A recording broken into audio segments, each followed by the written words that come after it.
much for coming. Just a quick reminder, we have to stay on the sidewalks. We have to make sure there's enough space for pedestrians to get through. We can't block any traffic. Okay, good afternoon. I'm Emily Convers, and I am so happy to see so many people here today. Thank you so much for caring as much as I do. I love the people of this town.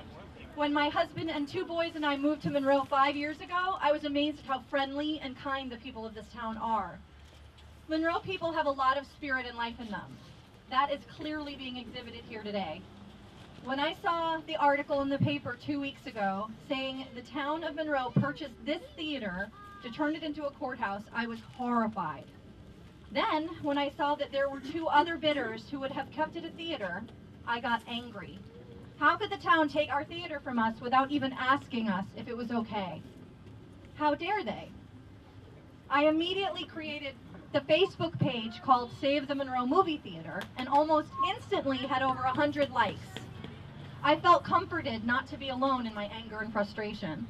The next day, I heard about the town board meeting. I knew I had to be there. Again, I was thrilled to see that so many people had the exact same feeling. Over 100 of us showed up to protest the board's decision. A decision they made only 3 days earlier. To have gathered over 100 people on such short notice says a lot about how deeply we all feel about this situation. At that meeting, I was appalled at the defensiveness, lack of empathy, and arrogance of our town board in the face of so many emotional citizens. Yay! Yeah! Yay! You're back, town board! That's right. Again, I was so glad not to be alone in my feelings of disgust. After the meeting, I started the online petition on change.org. We have averaged 100 signatures a day.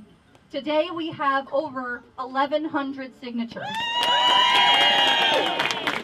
Once more, I wasn't alone. What's interesting is that our town board is completely alone. It has become increasingly obvious to me these past 2 weeks that no one thinks the board's decision is a good one. Have any of you spoken with a single person in town who thinks the town should turn this building into a courthouse? No!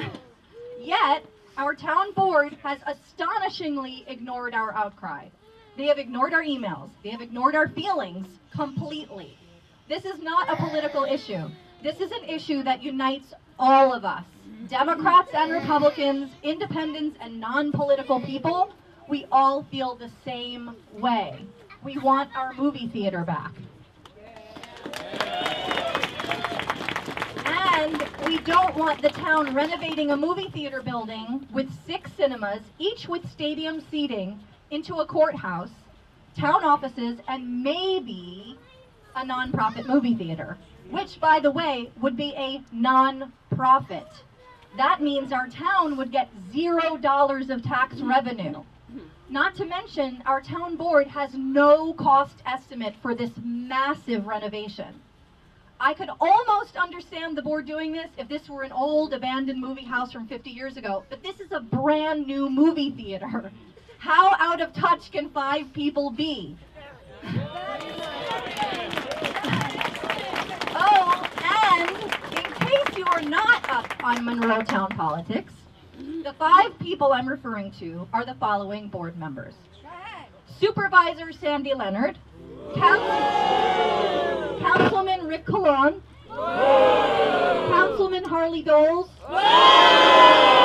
Councilman Dan Burke, and Councilman Gerard McQuaid. Remember those names in November, my friends. I urge you to stay in touch these next few crucial weeks. Keep checking our Facebook page, email me, write down your email addresses so we can add you to our list for important updates. I want to conclude with a few of my favorite comments from the petition, left by people from all backgrounds and all ages. These are direct quotes from the petition comments. This one is from a senior resident of Monroe. It states, "We moved here in 1978 and raised 2 sons. When they were growing up, Monroe had a bowling alley, a movie theater, and an ice skating rink. The young children, as well as us senior citizens, would like to have the movie theater in Monroe as a form of entertainment, in addition to supporting local restaurants. This comment is from a teenager. As a young person in Monroe, I know how hard it is for the youth of the area to find healthy choices for recreation. I feel as though the options are very limited in our area, especially now without a movie theater. If we want our kids to stay out of trouble and off drugs, it is imperative that they have some form of healthy entertainment. Here's another. We need a movie theater, not an office building. They might have gotten the building for $880,000, but the renovation price was not considered. Another, this community needs to have something fun to look forward to. Not only the kids, but the adults too. And whoever's idea it was to leave a couple theaters downstairs while having criminals within reach is ridiculous. My kids would never go there if that was the case, and neither would I. Please don't make such a huge mistake. And last but not least, I think this is my favorite petitioner's comment. It's our money. Stop pissing it away. Thank you all for coming. Let's be heard.